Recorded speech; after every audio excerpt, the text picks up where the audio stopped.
She is 573 feet long, weighs 27,000 tons. She once was the most powerful ship in the world.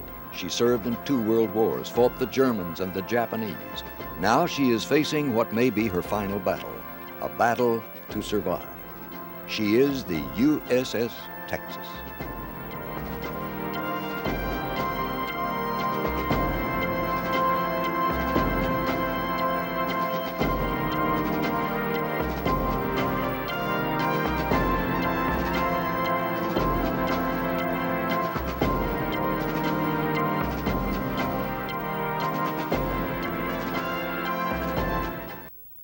This is the story of a battleship, a war wagon, born in a different time, an era when a powerful navy was all important, a time when whoever ruled the waves ruled the world, a time when the strength of a nation was measured in battleships. The story of the Texas begins in the early years of the 20th century and continues today because her very life is threatened by time, by disrepair, by neglect. The ship now belongs to Texas, to Texans. She is, like our state, unique. The last battleship of her era anywhere in the world. She is the last of her breed. The Texas is a dreadnought modeled after Britain's HMS Dreadnought. In 1905, I believe it was, they launched Dreadnought. She was completed shortly afterwards, and she incorporated a number of improvements, an all-big gun main battery, and also turbine engines in place of the reciprocating piston engines that had been used in big ships up until that time. Theodore Roosevelt built up the Navy, not because he had the slightest desire to go to war with anybody, but simply because he realized that it was getting to be that kind of a world. The fangs and the claws and the talons were getting longer and sharper, and there were a lot of them out there. And he realized very well that diplomacy and polite conversation was all very well, but it had to be backed up with something. England, Germany, and France were edging toward war when the keel of the Texas was laid in 1911. Congress had approved $6 million to build the battleship. Workers at the Newport News shipyard in Virginia spent 2 years forging and riveting the Texas hull. She was involved in controversy even before she was launched. Prohibition wasn't law yet, but the influence of Carrie Nation and others was already being uncorked in Texas. The Texas Women's Christian Union petitioned the Navy to christen the battleship Texas with water, but the Navy ruled for champagne. May 18th, 1912, a day Eurolink Eckhart recalls well. She was a maid of honor at the ship's launching. When it's just a hull when they launch it, all the top part and all the silverware they put in, everything later has not been added to it at that time. We went down on the boat, as I said, with the Secretary of the Navy and the President's daughter and several other notables who were on that boat with us, and we weren't interested in that part. We were interested in being entertained by all these young men in the Army and Navy. It was almost 2 years before the battleship was completely fitted out, guns in place, ready for action. Her 10 14-inch guns made her, when she was commissioned, the most formidable sea warrior on Earth, with more firepower than any other ship afloat. And this was crucial to the role the United States was beginning to play on the world political stage. The U.S. Navy was not the world's most powerful navy. There were those who argued that, of course, as there always had been right back to the early days of the Republic. There were those who argued that we did need a strong navy, a strong seagoing navy. There were others who felt that what we needed was primarily a area defense force. Battleships are gun platforms, and they are also symbols of a nation's power. And the first appearance of the Battleship Texas on the world scene was in the power role. It was in the spring of 1914. She was just out of the shipyard. She hadn't even started her sea trials yet when President Woodrow Wilson ordered the Texas to join the Atlantic Fleet here at Veracruz. The Mexican rebels, led by Victoriano Huerta, had assassinated President Francisco Madero and seized power in Mexico City. There were counter-revolutionaries and bandits prowling the countryside. President Wilson was concerned about the safety of Americans living and working in Mexico, and he was worried, too, about possible connections between Huerta and Germany. He wanted Huerta out. The British and the French and the Germans all had interests to protect here, too. And this bay off Veracruz was full of warships from all four nations. And the mightiest ship out there was the new USS Texas. She never fired a shot here. She didn't need to. The United States Marines had already seized the harbor and the old fort and the city of Veracruz before the Texas arrived. Huerta was eventually forced out and succeeded by Venustiano Carranza. This arrangement suited Woodrow Wilson a lot better, and the Texas wasn't needed here anymore. There were American casualties, though. Some were brought aboard the Texas and returned to New York for memorial services. The Texas then sailed from New York for her delayed sea trials, and her initiation was successful. Flank speed registered at 21 knots. Her gunnery marks were outstanding. The E for excellence would become a fixture on her smokestack, a trademark for years to come. The Texas again steamed south into the Gulf of Mexico in September of 1914 and made her first visit to her namesake state, docking at Galveston. Governor O.B. Colquitt presided over ceremonies where Waco businessmen presented the officers of the Texas with a lavish silver service, a gift from Texas to the Texas. The Texas Oil Company had a gift for the crewmen, a living mascot, a bear cub named Ursa. The next several months were spent honing those skills a battleship and her crew would need in war. The inevitable was creeping closer. The Allies and Germany already were slugging it out in Europe. 20th century technology was being introduced into war. The tank was developed to support the infantry. Dirigibles spied on troop movements, although they were vulnerable to attack. Chemical warfare had started. War at sea was changing too, away from surface battles and towards surprise submarine attacks. The British kept the Kaiser's surface ships bottled up in the North Sea, blockaded into impotence. The only way the Germans could wage war at sea was with submarines, and their U-boats played havoc with Allied convoys in the North Atlantic. The Germans thought in terms of, by the time we got onto World War I, we're thinking in terms of the submarine, which was, a natural weapon for in a naval war for the power that does not have a large surface battle fleet to challenge the other side in a toe-to-toe, knock-down, drag-out naval action. The London Treaty of 1910 had set down rules for the sinking of merchant ships in time of war. The crew and the passengers had to be given an opportunity to abandon ship, and only after they were safely off could their vessel be sunk. The German U-boat skippers obeyed that treaty for a time, but not a long time. At the same time, the British Admiralty was issuing orders to its merchant captains. You must send off a radio message the minute a submarine spots you. You have no discretion in the matter. You must attempt to resist. They were directing the captains of their merchant ships, for example, to attempt to ram. U.S. supplies were critical to the Allied war effort even before America entered the war officially. Many American merchant ships were armed because of the U-boats. 5 of the Battleship Texas 5-inch guns were taken off and installed on merchant ships. The Texas was ready for war by the fall of 1917, barely 4 months after President Woodrow Wilson had led America into the contest with Germany. The British were low on oil by 1917, so when we sent warships over, the Navy picked the coal burners to go. The Texas left for the war zone from New York in September. The captain and the navigator had both been newly assigned to the ship, and neither one of them had had a whole lot of recent sea duty. But they got the Texas safely through Long Island Sound, and they were negotiating the channel between Block Island here and the coast of Rhode Island when things started to go wrong. It was dark, there was a minefield to be avoided, there were only a few lights to navigate by, and the officers of the Texas got confused. The battleship crashed into Block Island, and those rocks out there tore a hole at least 100 feet long in her outer hull. I lay down on the deck where I wouldn't be trod on, and I felt the ship slowing down. I seemed to be sliding along the deck. And then they sounded the general alarm, which was a series of, they had single-stroke bells, and they was clanging away all over the ship. It took the crew 3 days to unload the ship and lighten her enough to get her off those rocks over there.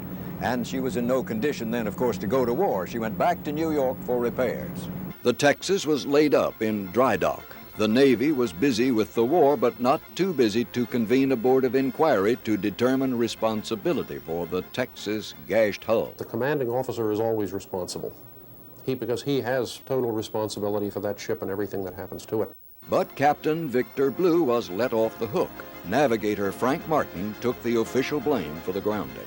The Texas was ready for war again 4 months after the accident. She left New York on a snowy day in January of 1918. Some of the sprinters froze waiting to see the Statue of Liberty. I guess a lot of fellows wondered if they'd see it again.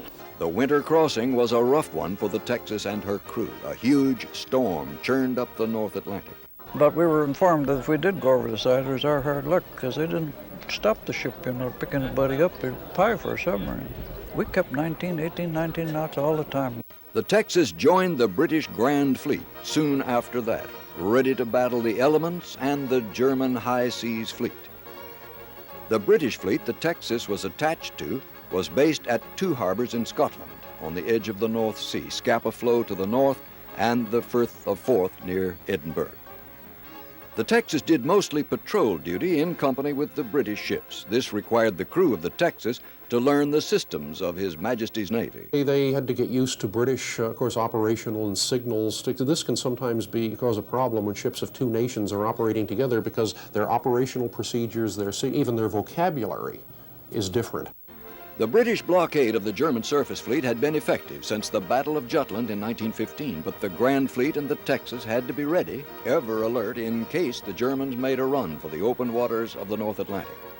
The Texas would be a prize for the Kaiser's gunners, so she was often sent dangerously close to the German fleet in an effort to lure the Germans into battle. We acted really as bait to the Germans to get them to come out, but they didn't. This is a fairly common notion. You send a portion of your force out to squirm and wiggle and act alive, and in hope that the other fellow will take the bait and come out after them. The Germans never took the bait, but their U-boats sometimes prowled very close to the Grand Fleet and the usually well-protected Texas. One time, it was unusual. It was just like glass, you see the wake of all the ships, and I found a place in the water where it came to a V. It had to originate there. And I called the officer's attention to it, and while they were wondering what it was, the destroyer, we had destroyers with us. Their job was to shoo away the submarines. We didn't chase any of it. We got away. Anyhow, they turned around up depth charge, and so I guess maybe there was something that... Contacts with the enemy, though, were the exception rather than the rule. The Texas was occupied with practicing gunnery rituals during most of her time in the war zone. The war at sea continued to be a relatively quiet cat-and-mouse game. It was a submarine war. The Grand Fleet's surface blockade was working. The land war was another story. More than 2 million American soldiers, doughboys, and a few women were sent to Europe. More troops were being trained for General Blackjack Pershing's expeditionary force. Replacements were a necessity of war. North Sea patrol duty had become routine for the Texas, too routine for some. Boredom. Well, it was the most boring thing in the world. You'd be up in Scapa Flow. It was very rugged duty. There wasn't any USO back in those days. We were operating out of a very bleak base. It was very rugged duty, I say, especially in winter, which was long and very bitter up there. The North Sea apparently is a very inhospitable body of water. And of course, there was always the threat of enemy presence. The crew found ways to help relieve the boredom and tension. 5 laps around the deck, the Texas Mile. And showtime on the deck often produced strange sights. Outrageous skits performed by crewmen were a long-standing rite of the sea.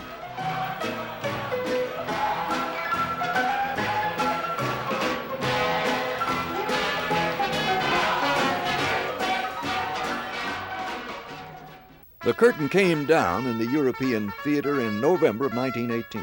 Germany surrendered, and the Texas escorted the captured German fleet into port, eventually to Scapa Flow, Scotland.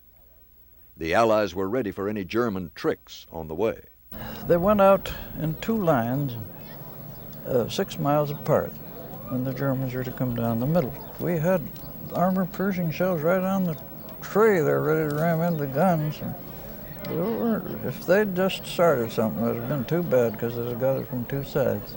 The Germans did have one last trick, though. They anchored at Scapa Flow and then scuttled their entire fleet. They were still salvaging them as late as World War II. I understand at least some of them are still in the bottom over there at Scapa Flow. It's a massive salvage job. World War I was over for the Texas, her days with the Grand Fleet at an end. It was a gray, chilly day, and they lined up on the rail and gave us 3 cheers, you know, and played Old Lang Syne.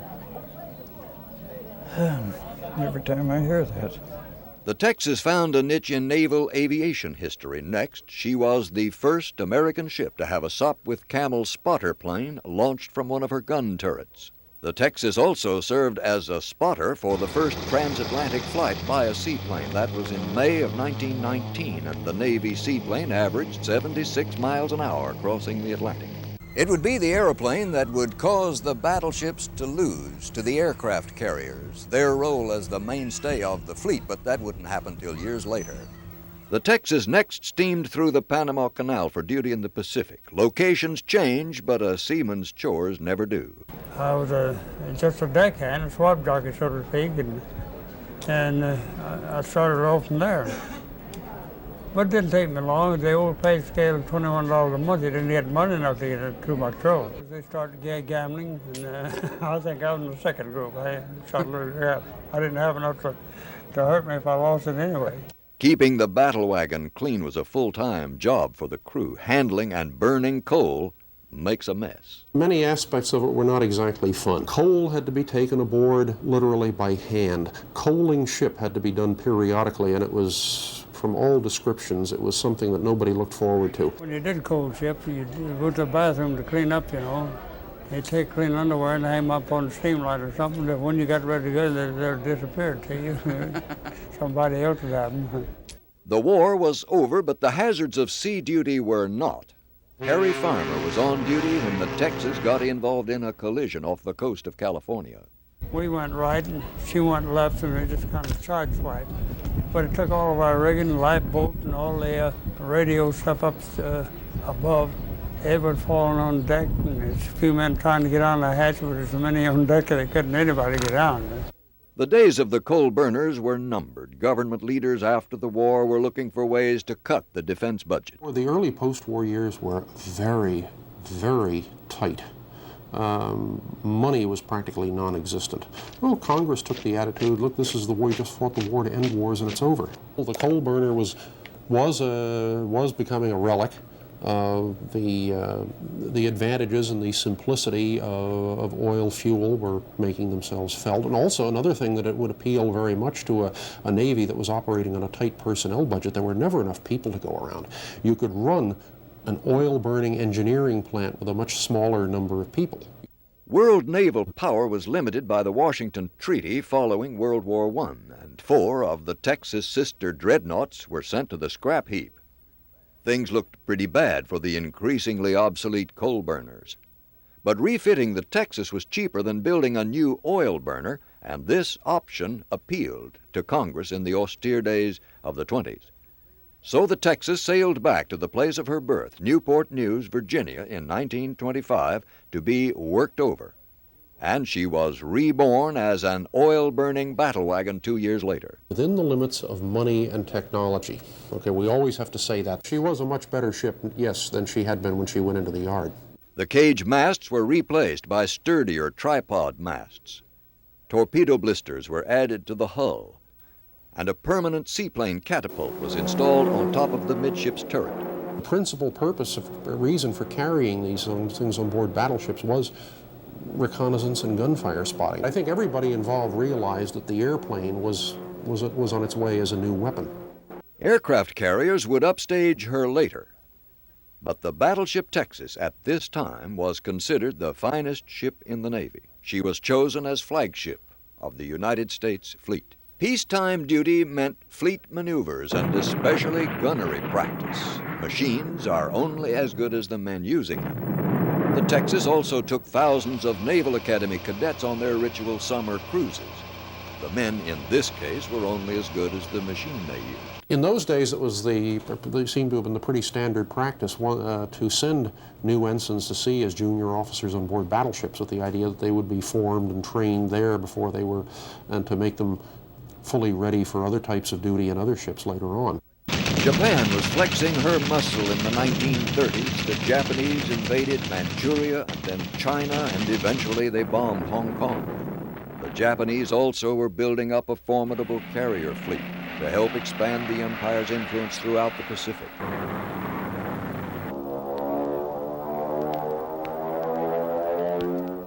Germany, on the other side of the world, was ignoring the treaties that were supposed to limit armaments.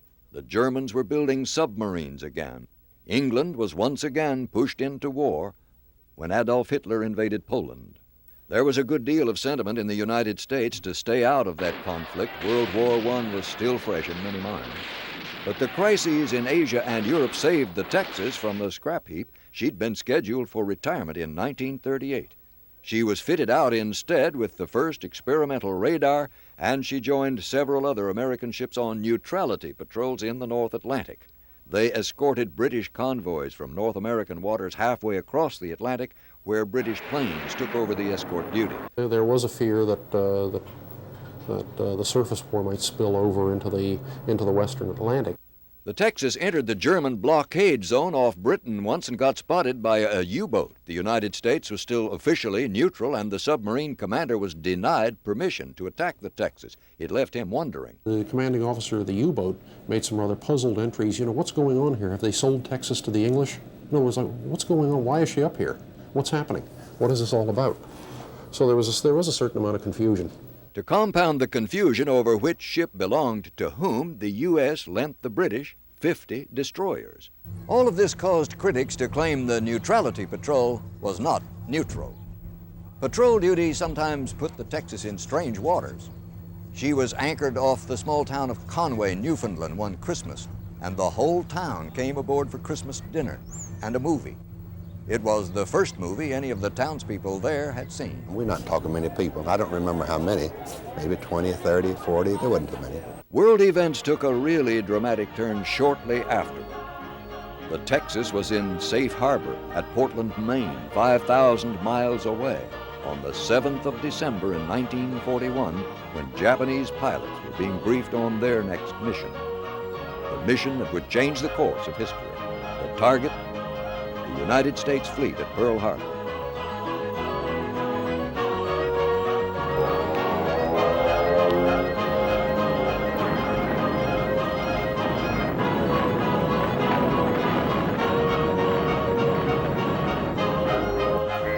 This program to bring you a special news bulletin. The Japanese have attacked Pearl Harbor, Hawaii by air, President Roosevelt has just announced. The attack also was made on all naval and military activities on the principal island of Oahu. December 7, 1941, a date which will live in infamy. We have but two choices today, either to fight or to surrender. And America, thank God, has never surrendered and never will. The Texas was assigned to protect troop and supply convoys from the German U-boats in the North Atlantic. We were more or less offering protection to the convoys, but we, at the same time, the Germans had superiority of the underwaters, if nothing else, in those days. And the German wolf packs, as they recall, were taking more than their toll. And we started staying away. We were escorting them a little bit, then we started staying away from the convoys because, as I say, we were attracting too much attention to our own self. North Atlantic was awfully rough. Not for us, we got used to it. A lot of soldiers on these transports, they would get sick. I mean, the whole outfit would get sick. And it's a terrible sickness. The Navy embarked on a building program to replace the ships lost at Pearl Harbor and in subsequent battles.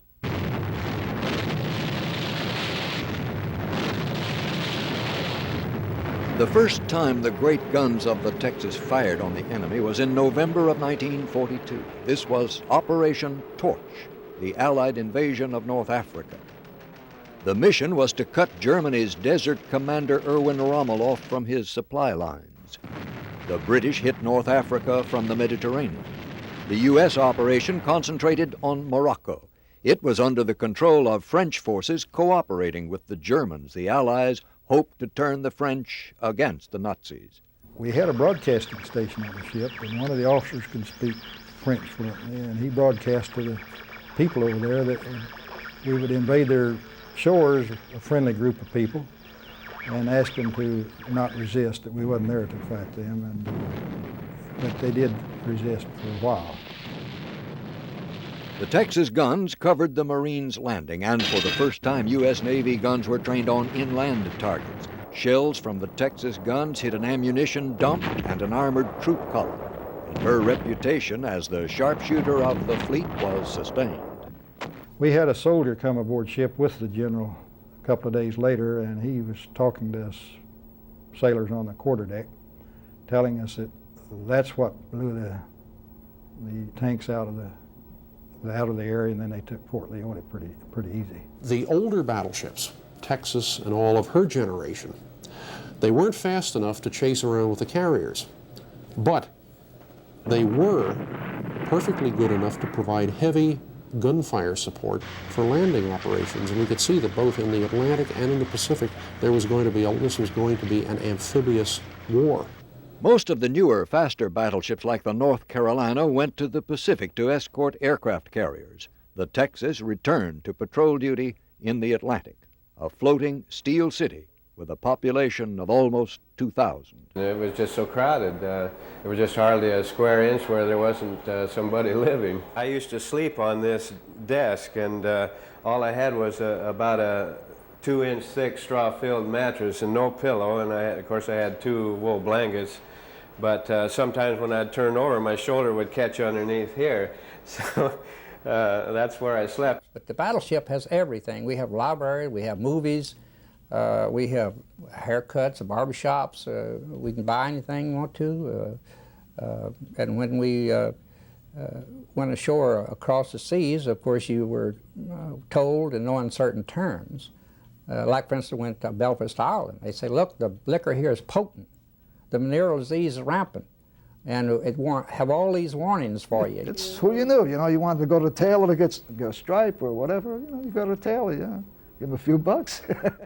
He said, oh, you're the tailor. Said, the tailor and the barber, only 2 people never cashed their, never had to cash their check. A lot of guys didn't want to go on liberty.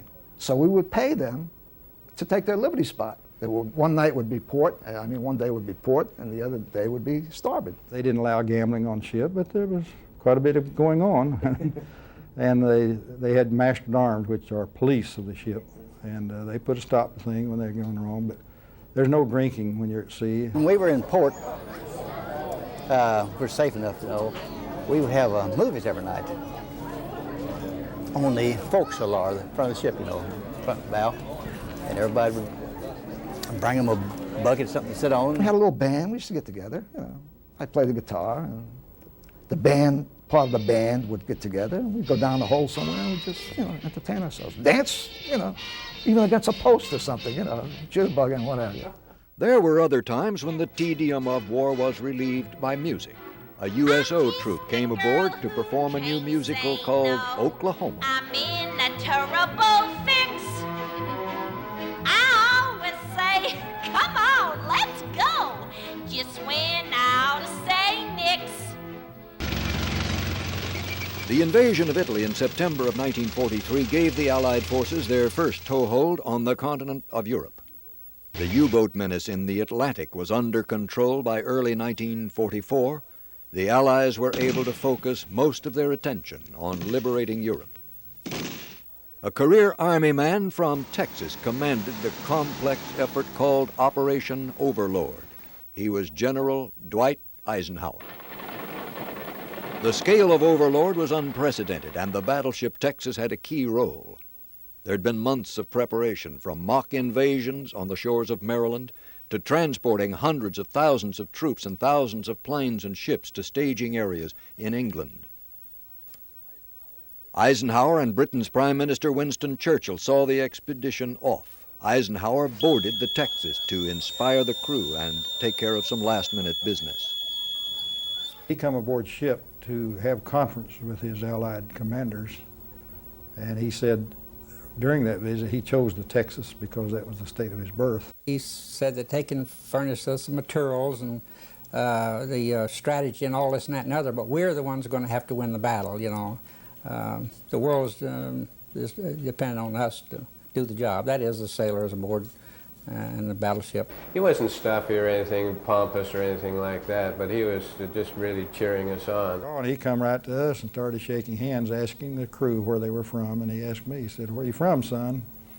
I said, "Oklahoma." He said, "Well, fine, that's between the two best states in the Union. I was born in Texas and raised in Kansas." LeGrand Moody was a chaplain on board the Texas. Of course, you've heard there are no atheists in foxholes, and the Sunday before we had the invasion and the Sunday morning that we went to the Battle of Cherbourg, I had more people in church than I ever had at any other time. Everyone was given an opportunity to prepare the wheel. They didn't expect the Texas to come out of it. June 6, 1944, the wait was over. The invasion force headed for a stretch of beach on the Normandy coast to catch the Germans off guard.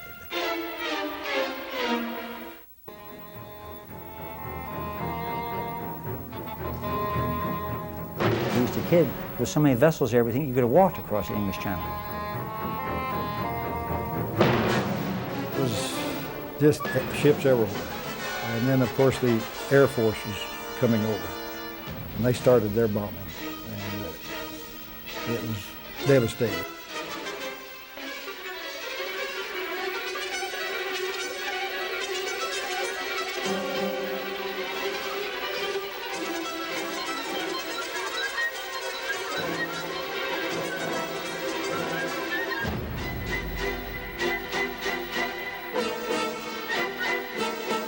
We were shooting at gun emplacements, etc. And the Army and our spotters from the air gave us our targets.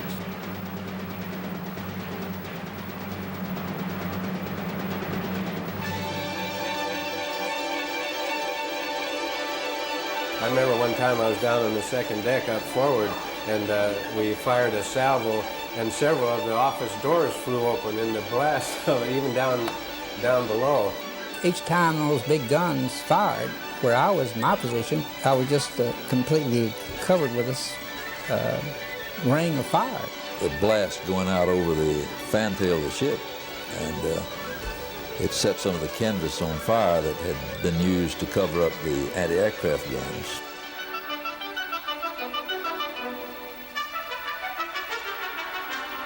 Hundreds and hundreds of ships.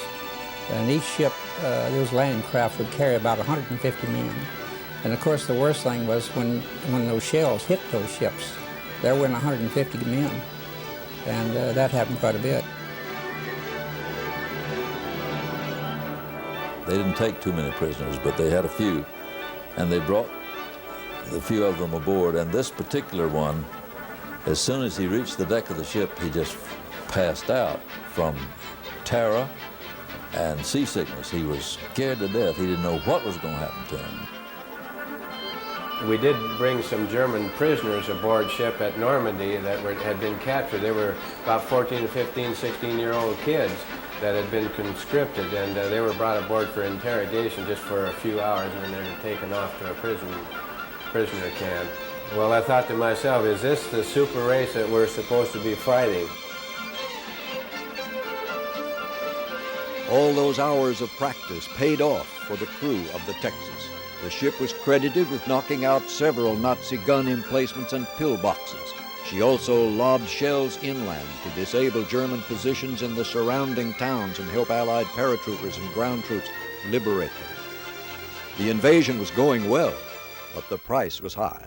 For 75 yards on that beach, men were stacked up like cordwood, and they were in rigor mortis. And they weren't sewed up in canvas, and it was just the most horrible sight I ever saw. The Normandy coast was under siege for more than 2 weeks. The Texas was ordered to help capture the French port of Cherbourg. And the Germans had 2 big guns at Cherbourg with even more range than the guns on the Texas.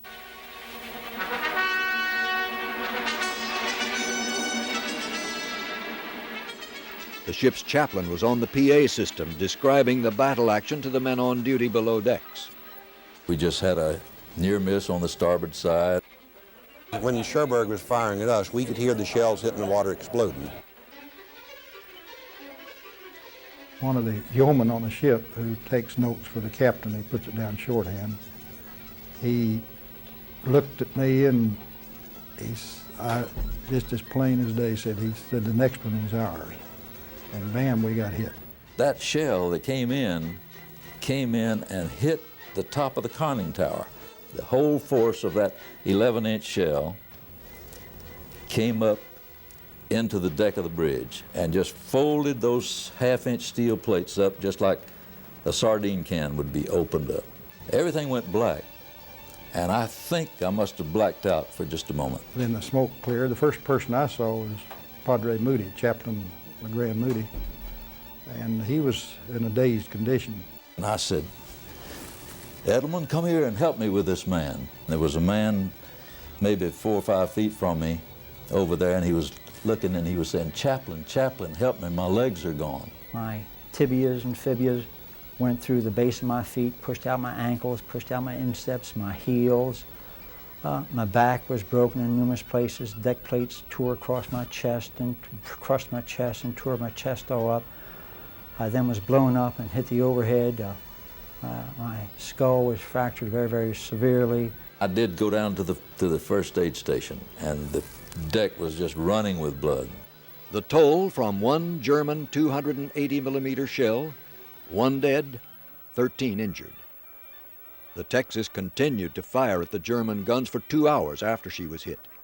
She was finally ordered to break off the engagement and head for Plymouth, England for repairs, and it was discovered there that a second German shell had penetrated the Texas bow and fallen into a space directly below the wardroom. It was a dud, fortunately. The Texas sailed 3 weeks later for the Mediterranean to take part in the invasion of southern France, again providing fire support for the troops landing on the beaches. The landing forces met much less resistance here, and the operation was an easy success. The Texas took time out for repairs and then headed for action in the Pacific. This was a different kind of war. The aircraft carrier was the key element. The battleships had to provide anti-aircraft protection for the carriers as well as fire support for troop landings. The Japanese were the toughest opponents the United States Navy ever faced. Chester Nimitz of Texas was in charge of our Pacific Fleet, and his forces were helping to push the Japanese back toward their homeland. The Texas' first action came at Iwo Jima. The Japanese had dug themselves in, thousands of them in tunnels and bunkers underground. Shells from the Texas helped to rout them out, allowing American troops eventually to take the island.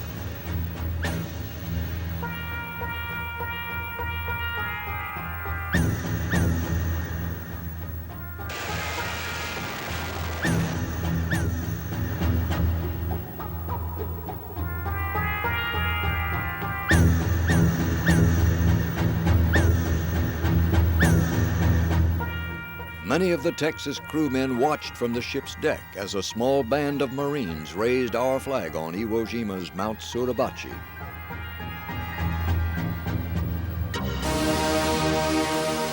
It was just a tremendous boost and encouragement to us. I think a lot of us just cheered.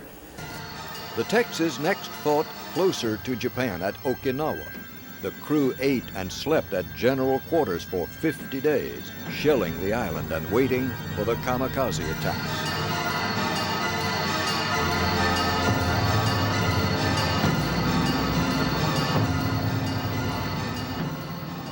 This guy was really, you know, almost on top of us. And we got him. Yeah.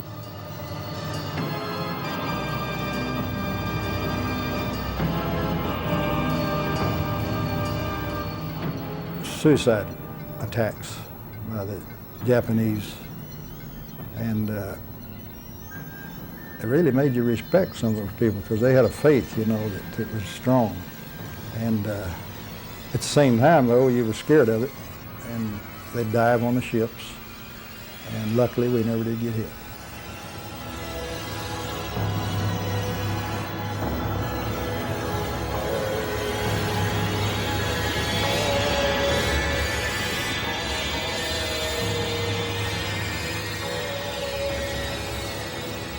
The Texas fired 4 shiploads of ammunition. Okinawa was captured at a cost of 30 ships sunk, more than 300 damaged. More than 12,000 Americans died here and more than 30,000 were wounded. The war was over soon after. Japan surrendered shortly after we dropped atomic bombs on Hiroshima and Nagasaki, and the Texas work was done.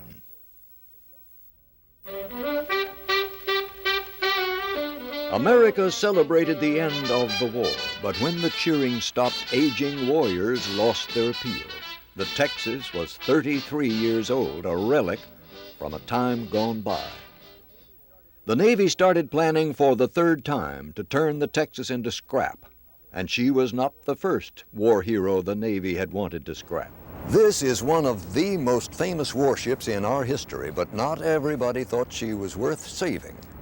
This is the ship they called Old Ironsides because British cannonballs bounced off that oak hull in the War of 1812. She's the USS Constitution, and she was neglected and allowed to fall into disrepair after that war was over, and barely 25 years after she won the admiration of Americans, she was almost sent to the scrapyard.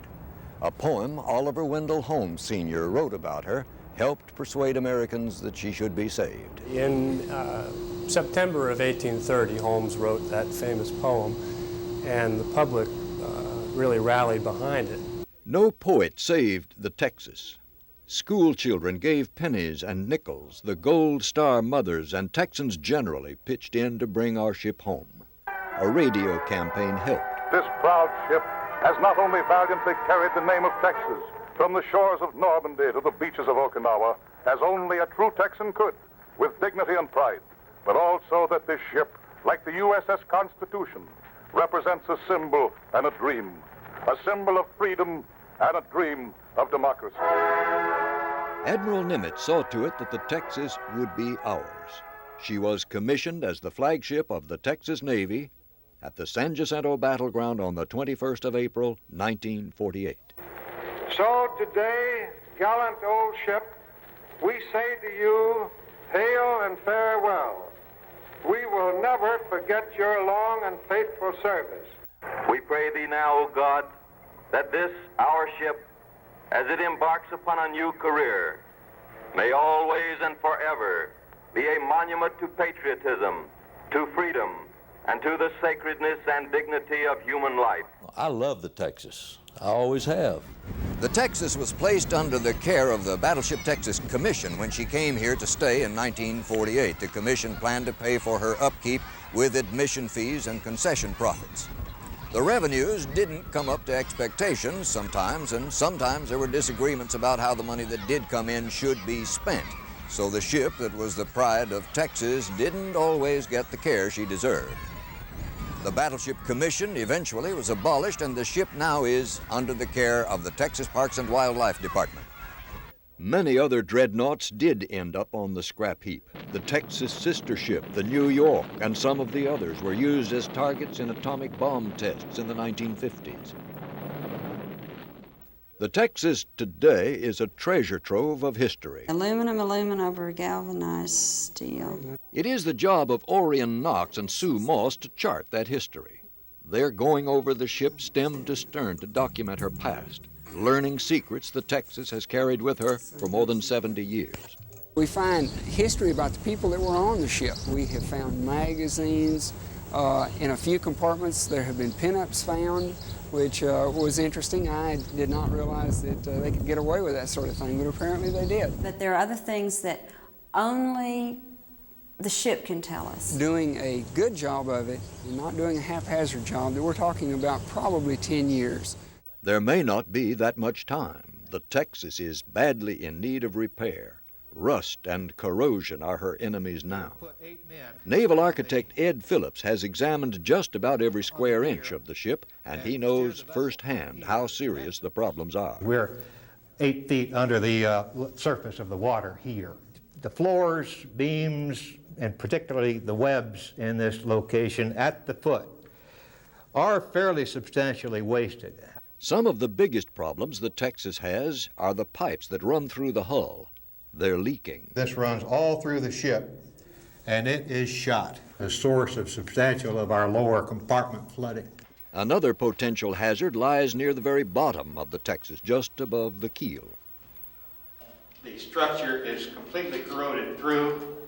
We have cracks running from one lightning hole to another. This frame has collapsed. The side is moving in. I consider that a casualty here, or a severe leakage, could occur most any time. The topside hasn't escaped the ravages of time either. The superstructure generally is in deplorable condition. The bottom line is that if the Texas is going to survive, she needs major attention, and soon. The hull must be made watertight. The estimated bill for immediate repairs is between $6 and $10 million. How long the Texas will last, as she is, no one can say for sure. She sprang her most serious leak yet in May of 1986. Experts say she was within a few hours of sinking at her berth when the pumps finally brought that leak under control. The plight of the Texas has caught the attention of the men overseeing the battleships Massachusetts, Alabama, and North Carolina. These ships also have been turned over to their home states. They're all newer than the Texas. Paul Veitzes hopes the Massachusetts can avoid the problems the Texas has. I see this ship perhaps operational 100, 200 years from now. I think it'll be better because it'll be older. And I think older is better when you're trying to show somebody history.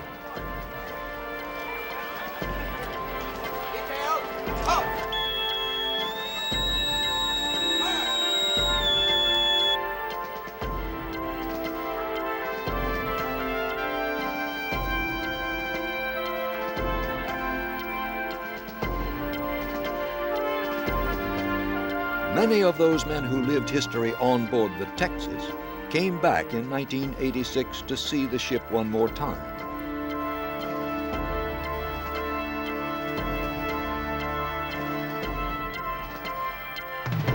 Maybe the last time.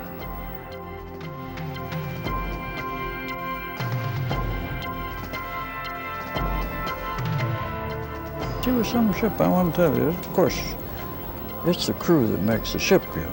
We have just tremendous pride in the ship, the things that we did, and in helping to win the war. And Texas was covered with pride.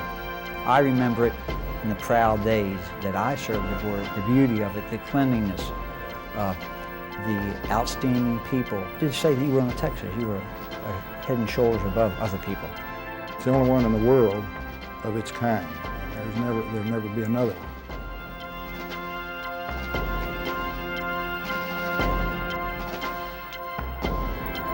If something isn't done, soon, I don't think we'll have a ship to visit. It breaks my heart to see the condition of the Texas today, and I would not have expected that of Texans. And I'll just be honest with you. I thought Texans were people of great pride. If they knew, just really knew what this ship had done for our country and for them, and knew the condition of this ship today, I believe they'd find the money to fix it. I love the Battleship Texas. It brought me home safe. If ever a ship deserved a happy ending, I think this one does.